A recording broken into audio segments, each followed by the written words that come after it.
Oi, pessoal, bom dia a todos. A gente está dando início aqui a mais um webinar da Vector. Chegamos à nossa 12ª edição. E hoje a gente está contando com a presença do nosso diretor de análise, Leonardo Barreto, para fazer uma apresentação para a gente de como é que foi essa última rodada de pesquisas que a gente teve em conjunto com a Necton. Então, a Vector ela vem desenvolvendo uma série de pesquisas com líderes parlamentares e vice-líderes no Senado e na Câmara dos Deputados, justamente levando sempre questionamento dos principais temas que estão em debate hoje no cenário político e que tem um grande impacto em quais são as decisões e como os nossos clientes podem se planejar no médio e longo prazo com relação a grandes reformas, grandes temas que têm estado em debate. Então, Léo, por favor, a palavra é sua e boa apresentação. Bom dia, Mari. Bom dia a todos aqueles que nos acompanham. É um prazer a gente poder voltar com um seminário, né, um webinar da Vector, feito aqui exatamente da cozinha da minha casa. Né? Então, assim, não estranhe se menino passar correndo, né? Enfim, são coisas que acontecem, são coisas dessa pandemia, mas que humanizam, né? É como se a gente realmente estivesse em casa. Se eu pudesse, eu oferecia um café para cada um, mas espero que estejam todos bem acompanhados aí. Bom, como o tempo de todos é muito precioso, eu vou projetar já a nossa apresentação e aí a gente vai conversando na medida em que eu vou mostrando os slides. Eu vou pedir só para o nosso host, o Osmar, para liberar aqui a minha apresentação. Bom, como a Mari adiantou, nós estamos numa parceria com a Necton Investimentos para escutar todos os meses líderes e vice-líderes da Câmara dos Deputados e do Senado Federal sobre questões de conjuntura. Nessa rodada, especificamente, a gente escutou... Pronto, o Osmar aqui já me liberou. A gente escutou 54 parlamentares, sendo 39 deputados federais e 15 senadores. Deixa eu fazer uma pergunta, Mário. Você já consegue ver a minha apresentação? Já, né? Já sim, e já está na configuração certinha de tela cheia. Maravilha. Então, vamos lá. Uma das coisas que o pessoal pode perguntar é o seguinte. Nossa, mas é pouco, né? 54. Normalmente, nas pesquisas que nós fazemos, nós entrevistamos até 200 parlamentares. Mas isso acontece num ambiente onde é possível fazer um encontro presencial. Por telefone, a situação fica muito mais limitada. E acho que fazer 54 entrevistas num espaço de 5 dias, que é o que nós usamos, já é um baita de um desafio. E se a gente pensar que esse público ele tem uma qualificação pelo fato de serem líderes e vice-líderes, enfim, quem conhece o Congresso sabe que a gente está falando de um universo de perto de 200 parlamentares, né? Então, a gente entrevista quase 25% do universo de líderes e vice-líderes. Para pesquisa é muita coisa, né? É bastante coisa.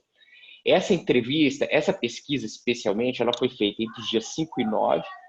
A gente não pode estender muito o tempo de campo, porque muitas coisas acontecem, né, no decorrer de um campo, e então a gente precisa encurtar ao máximo, né, o tempo das entrevistas, para que, por exemplo, uma intercorrência, vamos imaginar um senador que é pego com dinheiro, né, enfim, em outros lugares, isso pode contaminar muitas vezes a opinião dos parlamentares sobre os assuntos que a gente vai abordar. Então, quanto mais a gente encurta o campo, né, menos margem a gente abre para intercorrências dessa natureza ou de outras. Bom, uma outra dificuldade dessa nossa pesquisa é que a gente não tem uma base de governo formal, né? Ela ainda não está formalizada. Ela existe informalmente, né? Ela existe de fato, mas ainda não existe de direito. E aí, o que a gente faz? A gente faz um corte arbitrário, né? Como a gente está vendo aqui nessa slide, a gente tem esses partidos que a gente caracteriza como independentes ou como base, e do outro lado a gente tem os partidos de oposição. Curiosamente, existe uma linha ideológica muito forte hoje, dividindo governo e base. Governo e oposição, ou independentes e oposição. De um lado você tem partidos de centro ou centro-direita, e do outro você tem os partidos à esquerda. Então existe uma linha, claro que não foi nós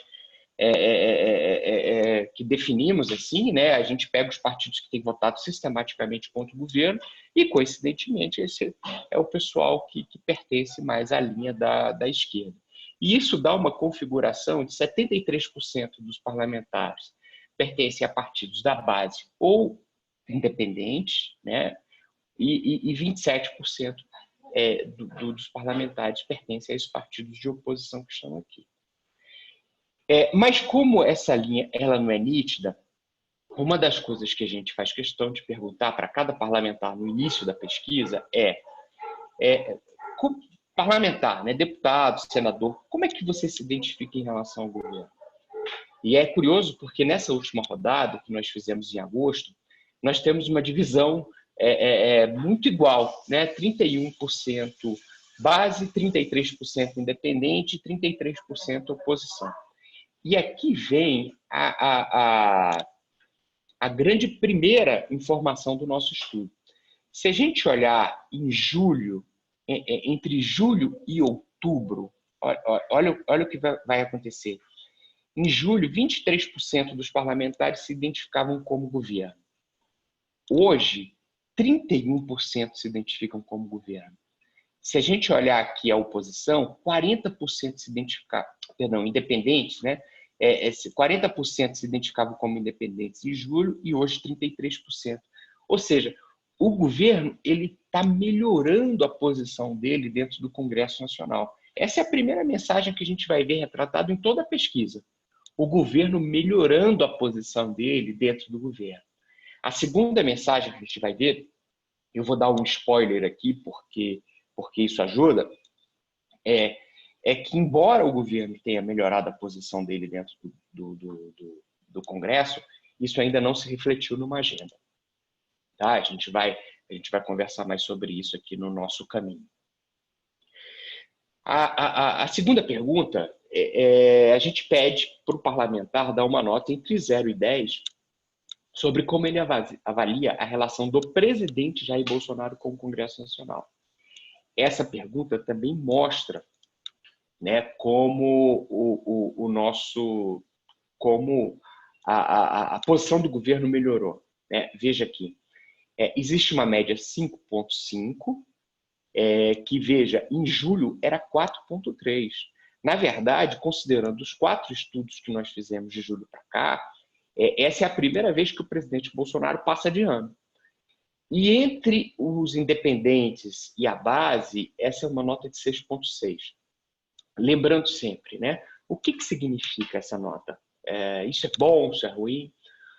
Com a experiência que a gente tem de fazer pesquisas desde 2011, o que a gente sabe é o seguinte, olha, notas abaixo de 4,5, o governo não tem controle sobre o processo legislativo. Ele não tem controle sobre o que passa no Congresso. A partir de agora, veja, uma nota 5,5, o governo já pode dizer que tem algum controle sobre o que sai do Congresso. E isso tanto é verdade que o pessoal que está tentando votar o veto, por exemplo, da desoneração dos setores já há quanto tempo? Há 2 meses, e o Congresso e o governo tem conseguido fazer com que o Congresso bloqueie. Né? Ele sabe que enfim, se o veto for a votação, muito possivelmente ele vai cair. Mas então o que ele faz? Ele consegue ter uma margem para que o Congresso não bote o veto para votar. Né? Isso lá atrás, né, no ano de 2019, dificilmente aconteceria. Talvez esse veto já tivesse votado, já tivesse sido derrubado com muita tranquilidade. Mas como o governo recuperou espaço dentro do Congresso, ele tem conseguido fazer esse tipo de manobra. Olhando para a agenda econômica, a gente pergunta assim, vem cá, parlamentar, de uma maneira geral, né, a agenda do governo, a agenda econômica do governo é correta, vejam que 66% concordam.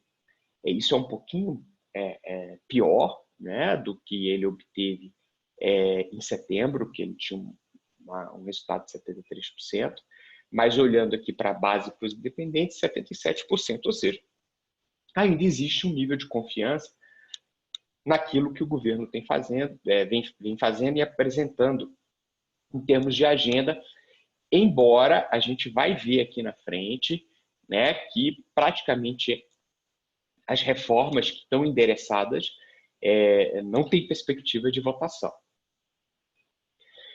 Esse dado aqui é um dado que eu diria até civilizatório, né? Assim, vem cá, parlamentar, você concorda ou discorda da frase? De maneira geral, sem disciplina fiscal não é possível retomar o crescimento econômico. Veja, 83% dos parlamentares concordam, sendo que na base e os independentes, 94% dizem que sim. Isso aqui é importante porque a gente tem uma turma, inclusive uma turma da qual talvez o presidente Bolsonaro faça parte, que defenda uma política anticíclica no ano que vem, combinando, né, investimentos em infraestrutura com gastos em programa social, renda cidadã, sem necessariamente cortar gastos, né, ou mexer com os gastos obrigatórios para fazer a acomodação dessa política anticíclica. Então, aqui o Congresso dá um sinal de que ele não topa isso, né, de que ele espera, né, que o governo mantenha a âncora fiscal, a nossa única âncora fiscal, funcionando. Então, o governo não vai fazer isso com muita facilidade, né? Então, é isso aqui que essa pergunta está querendo dizer. E em relação a 2021, o senhor está otimista ou está pessimista? Veja a diferença entre julho e outubro, né? Em julho, só 47% dos parlamentares estavam otimistas e hoje esse nível está em 60%, mostrando que há uma avaliação positiva de toda a condução econômica que houve durante a crise. Julho, a gente estava num cenário de profundo estresse, votando auxílio aos estados, aos municípios, uma crise entre os poderes tremenda, né? Todos nós lembramos disso. E com a solução dessas questões, hoje existe um otimismo, embora, né, a gente esteja exatamente no momento que tem que se decidir o que vai ser feito em 2021. E embora essa agenda esteja amarrada às eleições municipais, ou seja, ela só vai acontecer depois das eleições municipais, o governo vai conseguir tomar essas decisões, né, num ambiente muito mais favorável do que tinha, por exemplo, em julho desse ano. E aqui a gente começa a olhar as notas dos interlocutores dos ministérios, né, dos interlocutores do governo junto ao Congresso. Então, a gente pede uma nota de 0 a 10 para o Paulo Guedes. Ele vem mantendo-se estável numa nota aqui de 5,2, 5,4, né? Ou seja, passando de ano, raspando. Mas entre a base e os independentes, ele está com 6,4. O que isso aqui significa para a gente que analisa a conjuntura, né, de Brasília? De que aquilo que o Paulo Guedes apresenta, apesar de toda a crise de liderança que ele enfrentou, né, tendo que debater publicamente com ministros, e também tendo toda vez aquele problema dos adiamentos das medidas, o Paulo Guedes ainda tem credibilidade junto ao Congresso. Eu acho que essa é a informação que está aqui nesse slide. O ministro Campos Neto, na verdade é o presidente do Banco Central, mas que tem quase, né, status de ministro, tem uma nota, por exemplo, muito melhor, 6,5 e 7,4. É engraçado, essa nota aqui ela é importante, enfim, o Campos Neto tem uma posição preponderante na definição de política monetária no Brasil, e isso é status de ministro, é ter status de ministro, mas hoje ele também tem um pouco de status de reserva imediato do Paulo Guedes, né? Então, assim, mais ou menos como lá no Flamengo, né? Você tem o Gabigol titular e o Pedro como aquele reserva, né? E o Campos Neto hoje tem esse papel junto ao ministro Paulo Guedes, bem avaliado pelo Congresso. Léo, Nesse Pois não, ponto Mari? específico do Campus Neto, eu acho que essa deve ser uma dúvida importante, né? Até que ponto esse crescimento que ele teve na pontuação não está vinculado justamente a essa questão, né?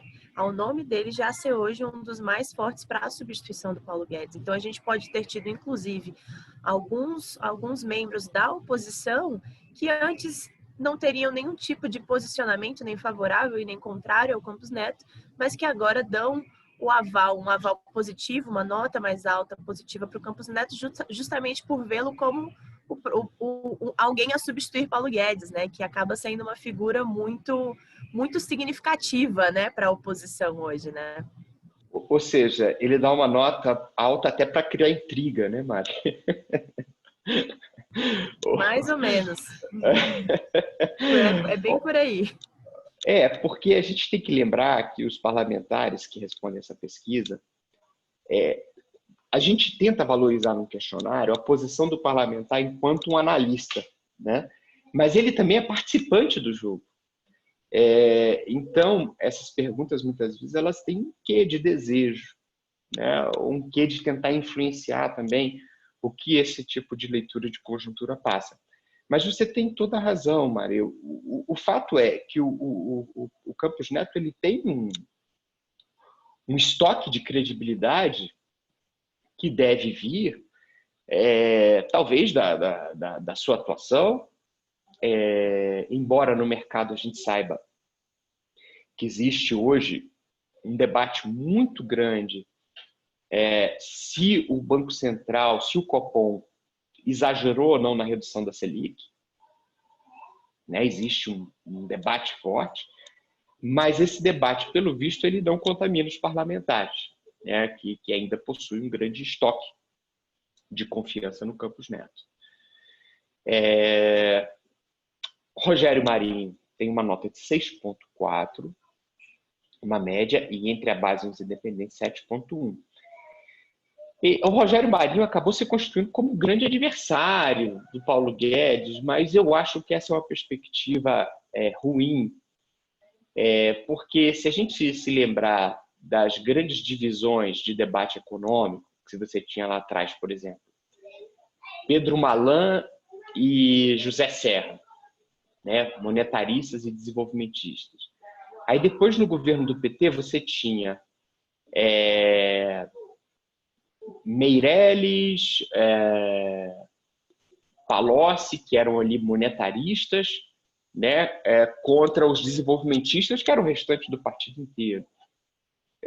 Você tinha uma política alternativa desenhada, sofisticada, etc. Aqui a gente não tem isso, né? O que o Marinho defende de política econômica? Não existe uma escola desenhada, um plano de governo alternativo. Não. O que existiu, né, foi uma divisão pontual que acabou se transformando numa querela muito grande, né? Mas, por exemplo, para dizer que ele é o representante dos desenvolvimentistas no governo, etc., eu acho que ele precisa desenvolver mais, né? Precisa sofisticar mais a sua posição para se colocar realmente como um polo alternativo ao Guedes. Mas, de todo modo, ele é uma pessoa que tem um trânsito muito grande com os parlamentares, e isso está demonstrado aqui. E, por último, a Tereza Cristina, que a gente testou pela primeira vez nessa rodada, teve uma média de 7,2 e entre os independentes 8. É muito interessante, foi uma coincidência feliz que a gente tenha colocado o nome da Tereza exatamente no momento em que ela começa a ser cogitada para a presidência da Câmara. E é curioso, por que o nome dela entrou nessa disputa se ela está tão bem no Ministério da Agricultura?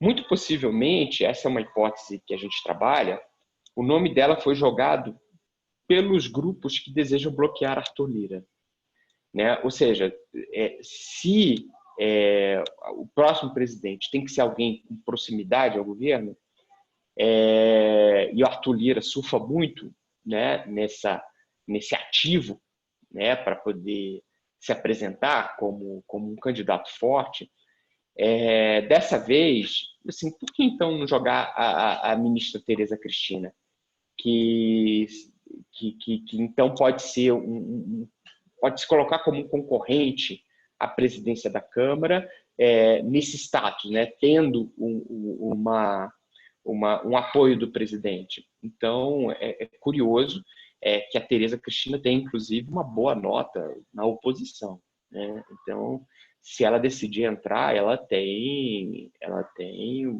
chances de fazer barulho, sem sombra de dúvidas. Aí entramos nos temas de política econômica, né? E aí a gente vai ver uma coisa muito interessante. O senhor acredita que a reforma tributária será aprovada em pelo menos uma das casas esse ano?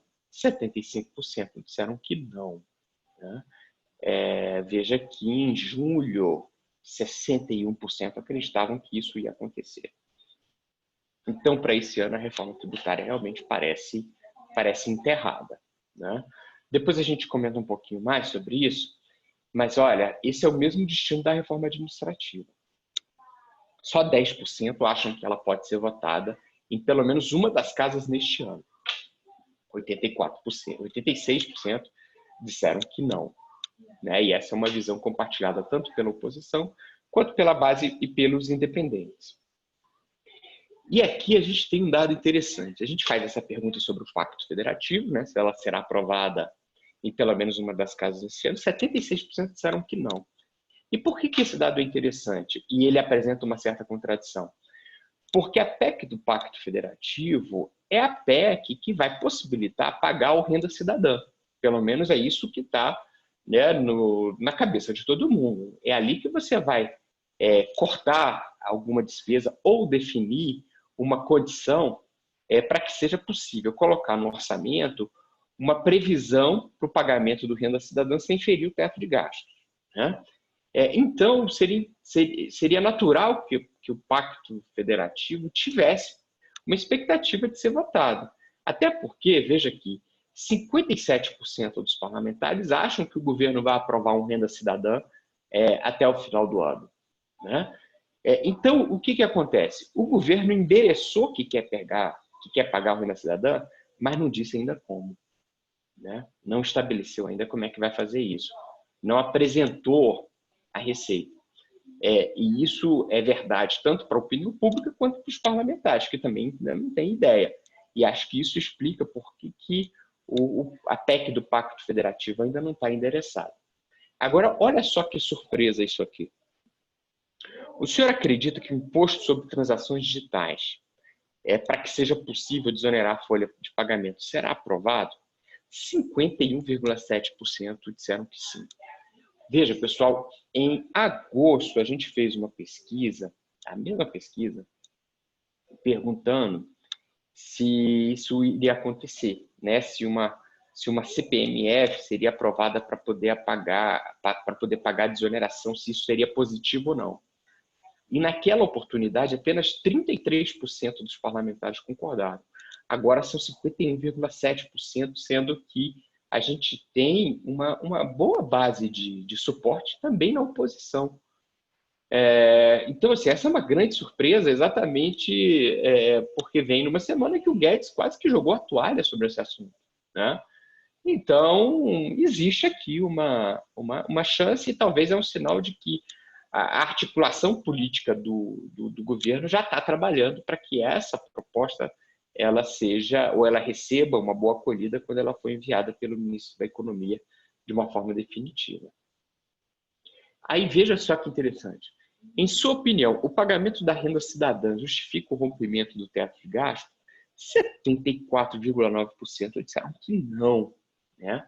Ou seja, é bom o governo levar a sério essa questão de buscar uma maneira de pagar o renda cidadã, trazendo algum tipo de corte de despesas, né? A gente sabe que o presidente ele é avesso a enfrentar algumas bolas divididas na política, e isso foi adiado, né, até o final das eleições, com a promessa tácita, né, de que depois do processo eleitoral, essa coisa poderia votar de uma forma decidida, né, de uma forma adequada. E aqui existe um recado do Congresso dizendo, olha, é bom, né, o governo buscar uma maneira de pagar isso sem desrespeitar a nossa âncora fiscal. E aí, por último, pessoal, você acha que será permitida a reeleição do Rodrigo? 64% disseram que não. E é engraçado porque aí quando a gente vai para o Senado, esse debate ele está muito mais interditado do que na Câmara. No Senado, a gente entrevistou 15 senadores, a gente tem 1/3 disseram que sim, que acham que o Davi vai se reeleger, 33% disseram que não e 33% que disseram não sabia. Agora, o que eu quero mostrar é o seguinte. Aí na pergunta espontânea, né, qual nome você acha que é mais competitivo para a presidência? Apareceu aqui Arthur, com 15,4%, Rodrigo com 10,3%, Marcos Pereira e Baleia Rossi com 5,1% cada um. E 53% que disseram não saber. Mas quando a gente vai para o Senado, olha só, o Davi aparece com 35,7%, a Simone Tebet teve uma citação, na verdade, 7,1%, e 57,1% não quiseram responder. A impressão que a gente tem nessa conversa com a Câmara e com o Senado é que esse debate ele é feito abertamente na Câmara, inclusive a discussão sobre sucessores, etc., mas no Senado esse debate está interditado. Né? Os senadores não gostam de falar, não querem, né, por cautela, sequer pensar em nomes. Os nomes não se apresentaram ainda, então a sensação é de que esse debate está interditado no Senado Federal. Por último, é possível privatizar alguma empresa até o final do governo Bolsonaro? Veja que a gente mudou, né? Como não existe a chance dessa discussão entrar até o final do ano, a gente decidiu alongar um pouco a pergunta e colocamos até o final do governo. 86,4% ainda acreditam que o governo tem um potencial de privatização, e quando a gente pensa nas empresas que podem ser privatizadas, as duas que estão no mindset, né, dos parlamentares são a Eletrobras e os Correios. Tá? Essas são as empresas que o pessoal aí está pensando. Bom, esses são os resultados. Eu acho, viu, Mari, que a gente tem aí um tempinho. Eu sei que o Irlon está aqui com a gente também, que é o nosso diretor, e os nossos amigos aqui que estão na audiência também estão convidados a participar e enviar perguntas, tá? Perfeito, Léo. Primeiro, obrigada pela apresentação. Eu acho que, inicialmente, a gente tem uma pergunta que eu acho que deve estar rondando a cabeça de todo mundo, que é para onde foram as reformas estruturantes, né? Então, como isso deve ser encaminhado, tanto pelo governo quanto pela própria postura do legislativo? Como é que você vê isso, né? Porque a gente percebeu que não há mais uma prioridade. Então, o que devem acontecer com essas reformas estruturantes? E aí, falando também na timeline desse ano, né? O que tem possibilidade, que você enxerga como uma possibilidade de acontecer ainda esse ano? E o que talvez seja, de fato, deixado de lado até que haja um fato novo?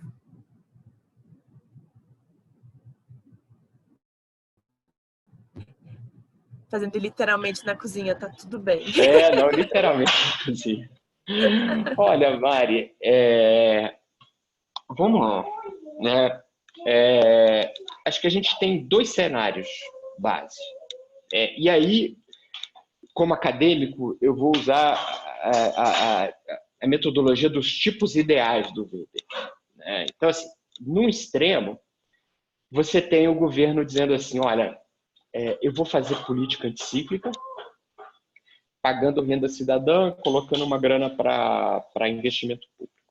Só que eu vou tirar esse dinheiro das despesas obrigatórias. Se o governo fizesse isso, seria o primeiro governo da história republicana a aumentar investimento público sem expandir dívida ou sem gerar inflação. Ou seja, fazendo ou sem aumentar a carga tributária, ou seja, fazendo isso cortando gasto. No outro extremo, a gente tem um governo dizendo assim, olha, essa questão da âncora fiscal o mercado vai ter que ser patriota, vamos estender orçamento de guerra para o ano que vem, vamos fazer isso tudo que a gente está pensando sem preocupação com gasto, né? Que seria um populismo, né? Então a gente tem dois extremos. Aonde que a gente está aqui? É muito engraçado porque assim nós sabemos de bastidores que o governo quer realizar esse primeiro ponto, né? Ele quer investir, mas ele quer respeitar a âncora fiscal. Só que não existe nenhum texto apresentado. Ninguém conhece o Renda Cidadã, né? Ninguém conhece a PEC do Pacto Federativo que vai ser apresentada. Ninguém conhece o texto da CPMF. Ninguém conhece nada. O que existe vai sair, vai sair, vai sair. Eu acho, inclusive, que o governo conta com uma imensa boa vontade das pessoas e dos investidores e do mercado, porque o que o governo fez? Ele amarrou a agenda econômica às eleições municipais e disse assim, vocês só vão conhecer isso aqui quando acabar as eleições municipais. Então, assim, ele usou um realismo político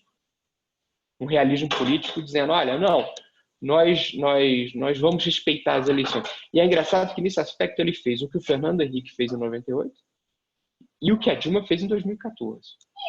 Então, assim, vocês só vão conhecer a verdade, né, depois das eleições. Depois das eleições. Inclusive, o Pedro Pitanga, que é trainee no nosso time de estados e municípios, ele até encaminhou uma pergunta nesse sentido também, né?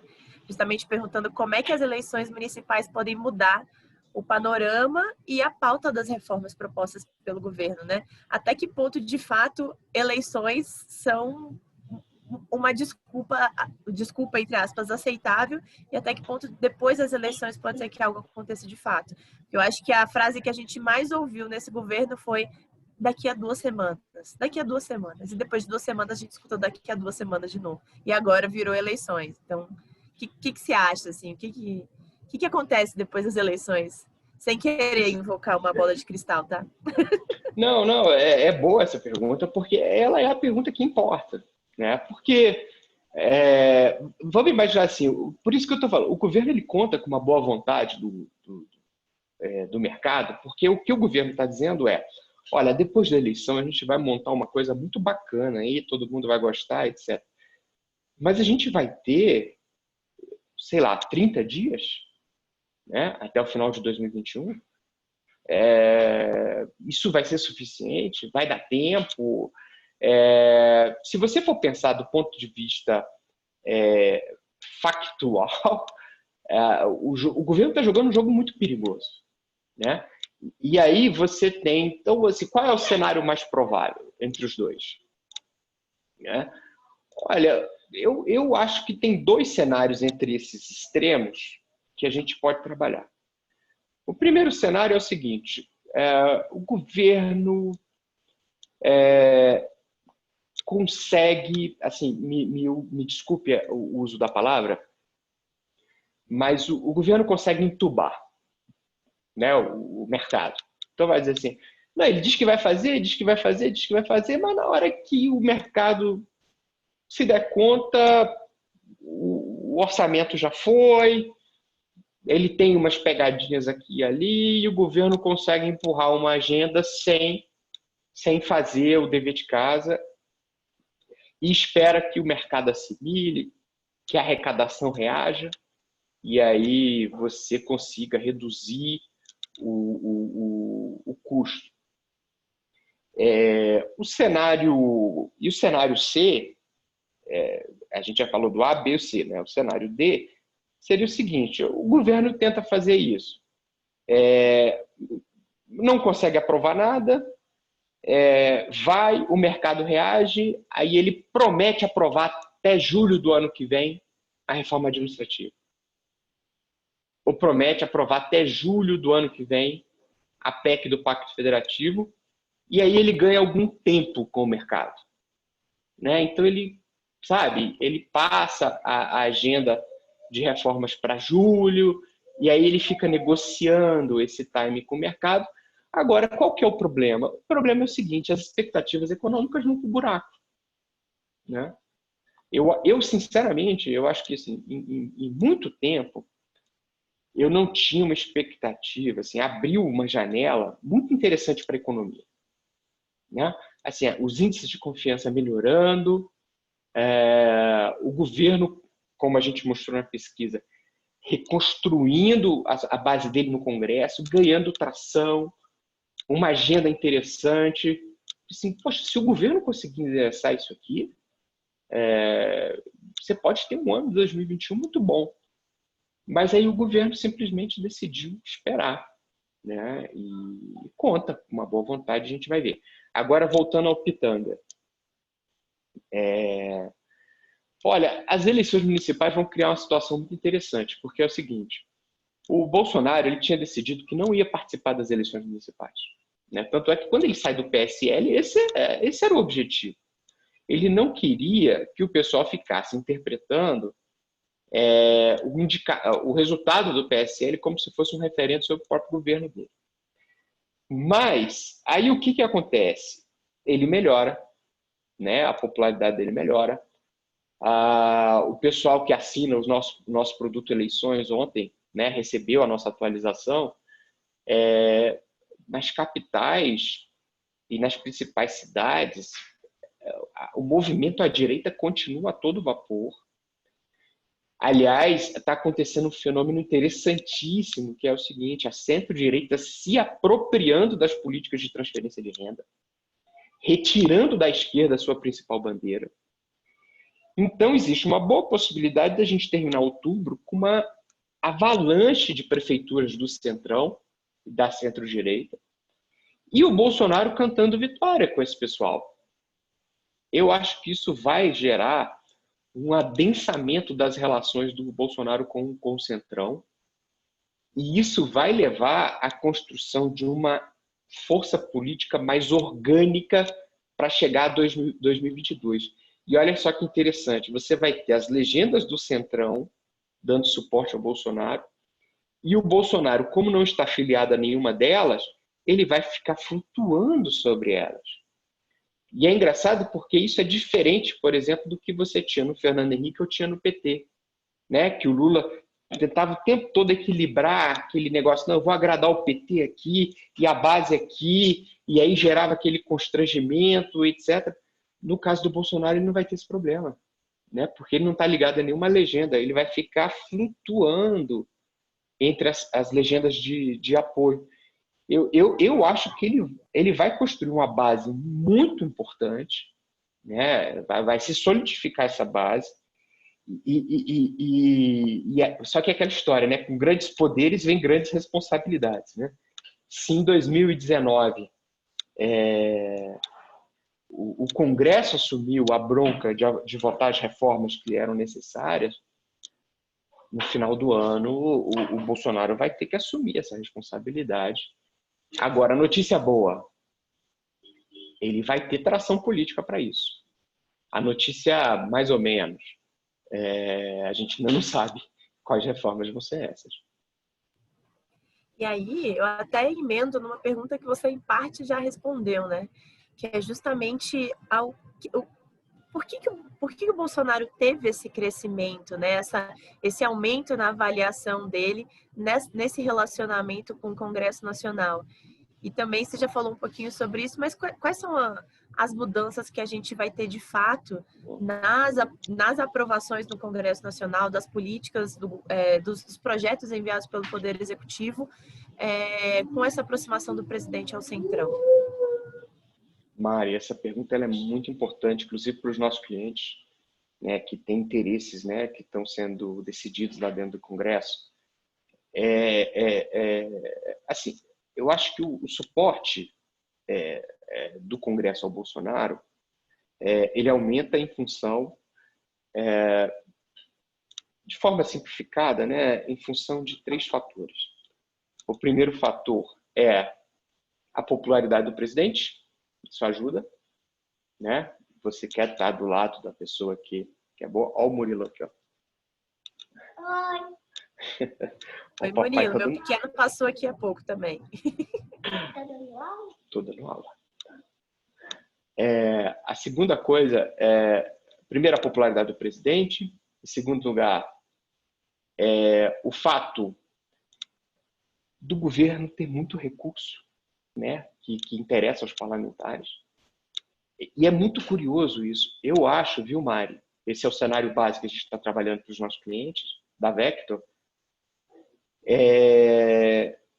Eu acho que o resultado, assim, o primeiro resultado é o Bolsonaro comemorar a vitória do Centrão depois das eleições municipais. O segundo passo é aprovar alguma coisa no Congresso para a gente enfrentar 2021. E o terceiro passo é uma reforma ministerial. Eu acho que ela enfim, um caminho natural. E, por exemplo, quando a gente está falando que o governo detém recursos, o governo tem condições políticas de passar uma pauta dura no final do ano. Recursos, ele, por exemplo, tem muitos ministérios para distribuir. Esses ministérios não estão distribuídos ainda. Né? Então, ele pode fazer um discurso de refundação do governo, pode distribuir. Então, assim, condição para tocar, o governo tem. Né? Condição para tocar. Por isso que a gente está num momento assim que nunca a decisão do exercício de liderança do Bolsonaro tem ocupado um espaço tão importante como ocupa agora. Né? E a terceira, o terceiro aspecto desse apoio, que talvez seja a razão mais complexa, você tem um grupo que lidera o Congresso, que manda o Congresso, especialmente na Câmara, que está organizado de um jeito há pelo menos 5 anos. Esse é um grupo organizado pelo Maia. E agora você tem uma perspectiva de mudança desse grupo de poder, que deve acontecer com Lira ou com outra pessoa. Então, eu acho que você tem um alinhamento de alguns parlamentares ao Bolsonaro, também com o objetivo de participar dessa mudança de poder dentro do Congresso. Né? E aí você vai ter mudança de interlocutores, mudança de lideranças, de quem vai ser, né, os guardiões dos portões ali da decisão. Tudo isso vai sofrer uma mudança muito expressiva a partir de fevereiro do ano que vem, numa decisão que, como a pesquisa mostrou, né, essa força do Lira, ela vai ser bastante influenciada pelo Bolsonaro, pelo suporte do governo. Excelente. A gente recebeu algumas perguntas sobre a parte de privatização. Eu vou ler aqui para você, para facilitar. Os Correios foram listados como a segunda empresa com maior potencial de privatização, 22,2%. Essa boa vontade teria relação com o papel desempenhado pelo ministro das Comunicações, Fábio Faria? E aí a gente tem uma outra pergunta também nesse mesmo tema, que 86% dos entrevistados disseram entender que alguma empresa será privatizada até o final do mandato. Até que ponto esse percentual elevado pode ser afetado com eventuais erros na condução da agenda econômica de recuperação, de 2021 em diante? Pois as duas empresas que apareceram lá foram Correios e Eletrobras. E eu acho o seguinte, o governo ele vai precisar dar muita atenção para esse tema. Por quê? Porque o índice de dinheiro estrangeiro investido diretamente no Brasil esse ano caiu drasticamente, e não foi só efeito da pandemia. Na verdade, quando a gente pegava os estudos dos órgãos da OCDE, etc., no final do ano passado, na verdade, os volumes de dinheiro, de investimento direto no Brasil estavam muito atrelados ao processo de privatização. E o Brasil, com o fiscal totalmente comprometido, vai precisar muito desse dinheiro. né, de investimento privado para conseguir fazer mexer a mola da economia. Então, o governo vai ter que dar uma atenção que ainda não conseguiu dar para esses processos de privatização. No ano passado, porque a ideia da Previdência, a ideia era não atrapalhar a Previdência. Então, não se mandou a Eletrobras. Nesse ano, por causa da pandemia. Então, se espera que ano que vem, inclusive, talvez com a nomeação de um ministro político para tocar essa agenda, né, houve uma crítica muito grande à falta de peso, de traquejo político do ex-ministro Salim Matar do tema, né? Você possa interessar isso. Mas eu tenho a impressão que isso vai se tornar um tema prioritário, né? Porque o governo vai precisar achar maneira de trazer dólar para casa, né? E se não for via privatizações, também tem os outros marcos regulatórios que estão sendo discutidos, alguns já estão sendo aprovados, você não vai conseguir fazer isso, né? No caso, por exemplo, da Eletrobras, se esperava que ela trouxesse aí em torno de 45 bilhões de dólares. Que ela sozinha trouxesse 15 bilhões de dólares em investimentos diretos nesse ano. E essa previsão vai ser frustrada, né? Então, realmente, você vai ter que trabalhar firme aí para poder reverter esse cenário. Excelente. Agora, o ministro da Comunicação parece que ajuda, né, Mário? Exatamente. Eu ia te perguntar exatamente sobre porque a vinda dele pro executivo foi justamente para dar esse peso político, né? Uma forma de você ter mais uma pessoa com grande peso político atuando ali. Então, acho que a pergunta também foi muito nesse sentido. Se não seria uma forma de ter uma pessoa com traquejo, com bom trânsito, já fazendo esse papel, né? Está fazendo toda a diferença, né? Eu acho que muitas dessas questões elas vão ser endereçadas de uma maneira completamente nova no ano que vem, né? O jogo vai mudar muito. E tem um ponto também que às vezes é um ponto muito pouco falado, né? A gente tem a própria tramitação das matérias dentro do Poder Executivo. Então, a gente já escutou diversas, inclusive, reclamações, né? Principalmente de um núcleo específico ali dentro do Ministério da Economia, que por mais que eles façam trabalhos considerados por eles muito robustos de desregulamentação, de marcos regulatórios, a tramitação desses textos dentro do próprio Poder Executivo, ou seja, em outras instâncias dentro do Ministério, por outros ministérios que também têm correlação com aquele tema, fazem com que, no final das contas, eles tenham um texto que é um texto mínimo viável, que é o texto que é enviado para o Congresso. Então, muitas vezes, aquele desejo inicial, aquele objetivo inicial, ele já sai frustrado de dentro do próprio Poder Executivo, né? Então, talvez o governo, por mais que ele esteja se esforçando bastante, vamos dizer assim, com essa aproximação do Centrão, para conseguir trabalhar as pautas no Legislativo, eu vejo que esse esforço dentro do Executivo ele não está sendo tão eficaz, porque as pautas não estão vindo do próprio Executivo, né? Então, eu acho que essa é uma boa lição de casa para o governo também. Mas, e aí eu acho que você traz uma questão que todos nós devemos pensar, que é a seguinte: essa história, esse trabalho do governo tentar pactuar as medidas antes de enviar ao Congresso, isso funciona? Às vezes eu tenho a impressão que o melhor é você mandar para o Congresso e deixar o Congresso trabalhar. Às claras. Né? Escolhendo um bom relator e dando suporte a ele. Eu tenho muita desconfiança desse método que o governo escolheu, de pactuar antes e mandar depois. O Congresso não funciona assim, né? Não parece estar funcionando, né, até o momento. E a gente tem agora algumas perguntas mais voltadas para a reforma tributária. Eu vou pegar uma que a gente já tinha aqui, que era relacionada especificamente à questão da CPMF versus o imposto digital, né?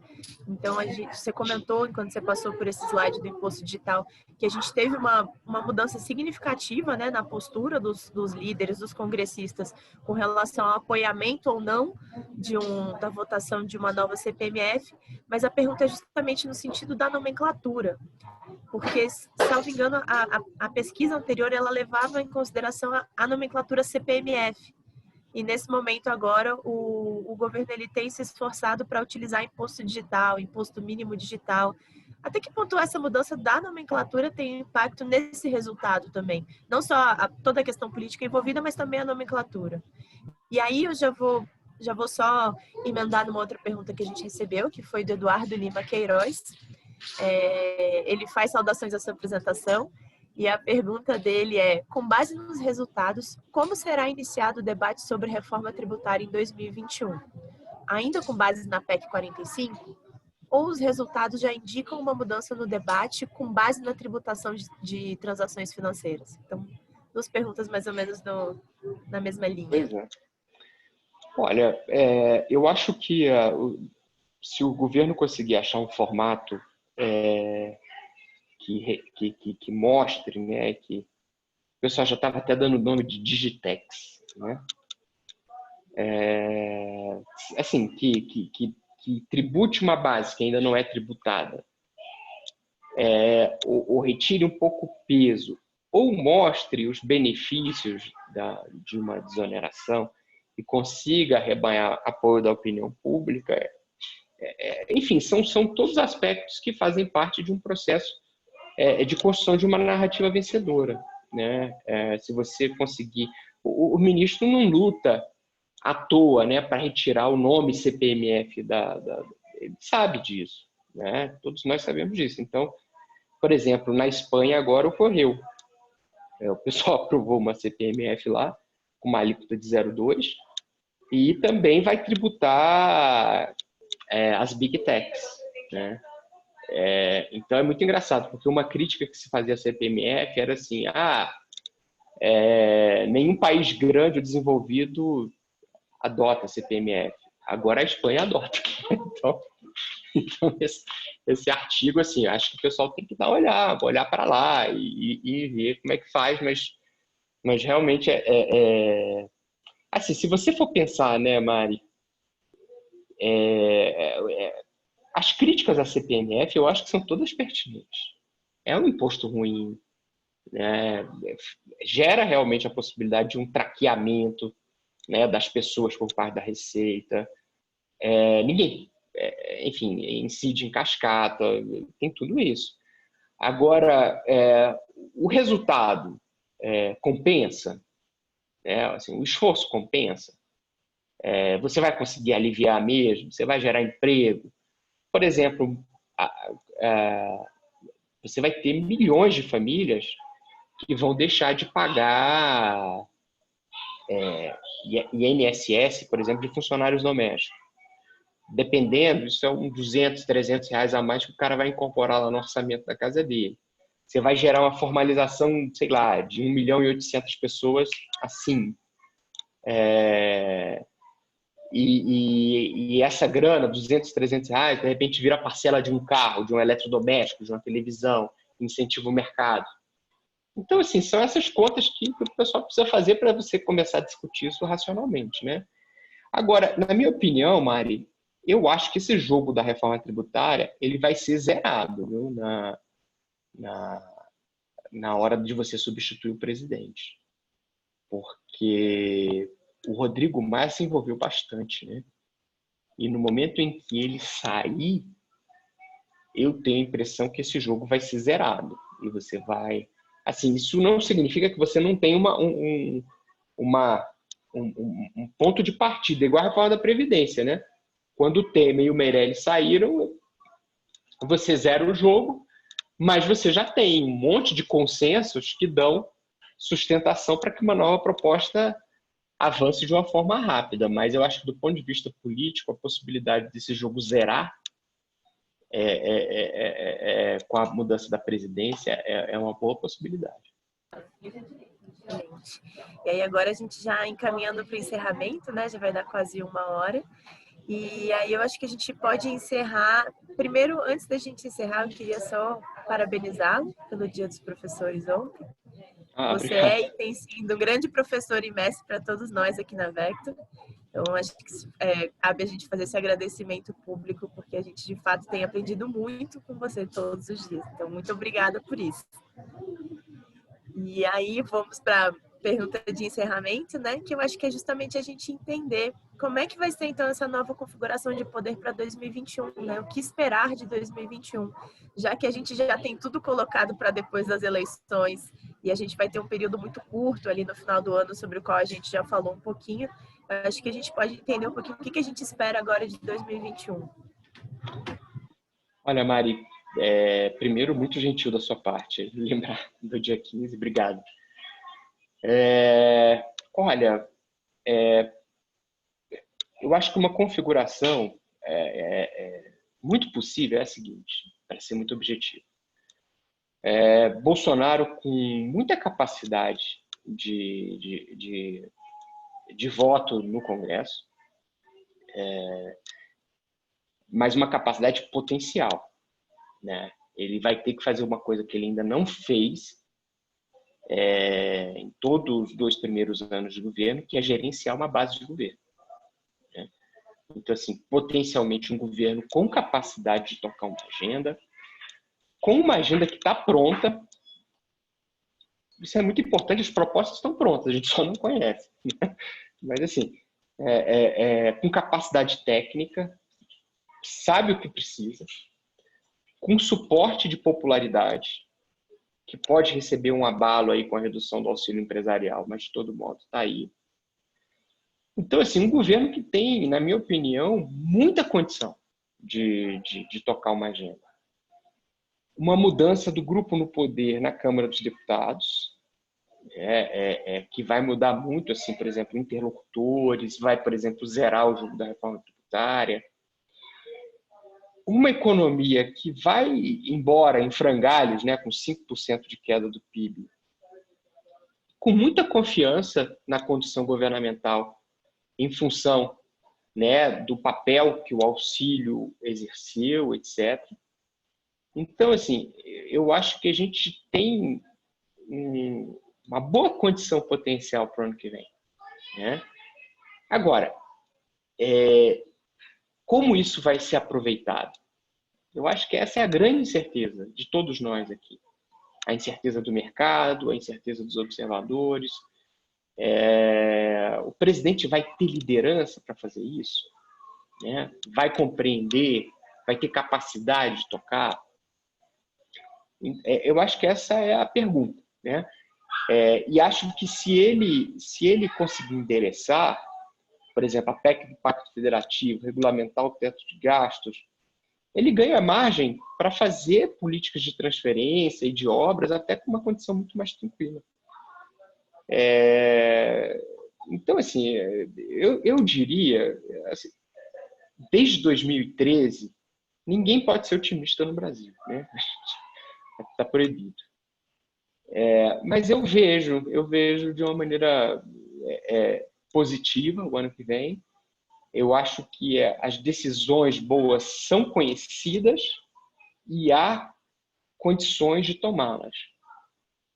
Agora, se elas vão ser endereçadas, isso a gente vai começar a ver realmente no dia seguinte, né, às eleições municipais. Eu ia ressaltar justamente isso, né? Que acho que nos últimos webinars, nas últimas pesquisas, a gente saiu sempre com uma perspectiva mais, vamos dizer assim, mais pessimista do que otimista. Então, fico feliz da gente estar encerrando esse webinar de hoje com essa visibilidade um pouco mais otimista, né, do que vem por aí. Mas acho que te agradecer, Léo. Temos aqui 12:01, então já encerrar, até agradecer a toda a audiência. Muito obrigada. A gente teve audiência praticamente fixa do início ao fim. Então, agradecer a todo mundo que encaminhou pergunta. E assim que a gente tiver a data do nosso próximo webinar, a gente avisa todos vocês também. E para os nossos clientes, a partir da sexta-feira que vem, a Vector vai fazer já de forma fixa, todas as sextas às 11 horas, uma conversa sobre o encerramento da semana e sempre aberta a perguntas para os clientes, para a gente conseguir estar sempre dando essa visão de conjuntura político-econômica para os nossos clientes. Obrigada, gente. Obrigada, Léo. Gente, obrigado, Mari. Obrigado pela sua gentileza, pela sua ótima condução. E vai ser um prazer. Toda sexta-feira a gente está podendo bater esse papo. Obrigada, pessoal. Até mais. Tchau. Bom fim de semana, pessoal.